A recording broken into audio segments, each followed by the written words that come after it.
Hello there, Assalamu alaikum all of you and welcome back to the channel. Today the expression that we are going to discuss about is mind your own business. Mind your own business. Okay, without any further ado, let's get jump into it. देखिए, mind your own business का एक मतलब ये है कि किसी दूसरे के मसले में इन्वॉल्व ना होना। दूसरा इसका मतलब ये है कि do not show any concern about the matters of other, कि अगर किसी का कोई मसला है तो आप बीच में जो है इंटरफेयर मत करें या अपना कंसर्न बीच में शो मत करें।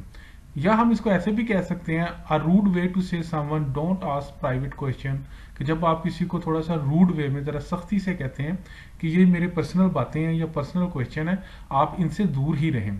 तो आसान जुबान में हम कह सकते हैं कि माइंड योर ओन बिजनेस का मतलब ये है कि आप अपने काम से काम रखें। अब माइंड योर ओन बिजनेस की को हम एग्जाम्पल की मदद से समझने की कोशिश करते हैं। For example, to whom you are talking to, mind your own business मतलब ये कि आप किससे बात कर रहे हैं, और वो अगला बंदा कहता है माइंड योर ओन बिजनेस, जिसे मर्जी करूं आप अपने काम से काम रखें। इसी तरह, I would like you to mind your own business and please stop telling me what to do.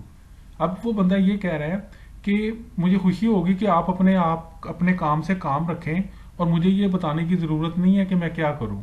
अक्सर लोगों को आदत होती है ना, वो आपको मशवरा देना शुरू कर देते हैं, आप ये करें वो करें, आपके जहन में कोई और प्लान होता है तो वो जबरदस्ती इंटरफेयर करने की कोशिश करते हैं। तो उस सूरत में आप ये सेंटेंस यूज करते हैं।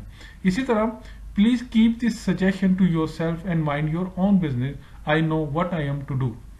इसका मतलब यह है कि आप जो सजेशन दे रहे हैं, जो राय दे रहे हैं, आप इसको प्लीज अपने पास ही रखें और अपने काम से काम रखा करें। मुझे पता है कि मैंने क्या करना है। So thank you very much guys for watching the video. If you like the video, please hit the like button and don't forget to subscribe the channel. In next video gonna come in here again with new topic. Till then, take care of yourself.